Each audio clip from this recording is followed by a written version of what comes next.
Saat ini Presiden Emmanuel Macron akan bergabung dengan tamu lainnya yang menghadiri acara parade militer ini. Déplacement de la garde républicaine.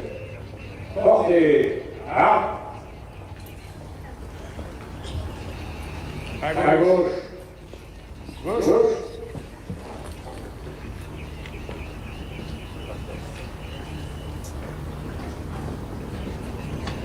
Nampak Presiden Emmanuel Macron tadi sempat menyapa Presiden Republik Indonesia Prabowo Subianto dan sejumlah tamu negara lainnya di Royal Box yang nantinya akan sama-sama menyaksikan sesaat lagi saudara parade pesawat terbang yang dipimpin oleh Jenderal Udara Javier Buzon, Wakil Komandan Komando Pertahanan Udara dan Operasi Udara Prancis.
Berikutnya adalah parade pasukan infanteri dipimpin oleh Brigadir Jenderal Antoine de Losa, Wakil Komandan Operasi Militer di bawah Gubernur Militer Paris.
Download Tribun X sekarang, menghadirkan lokal menjadi Indonesia.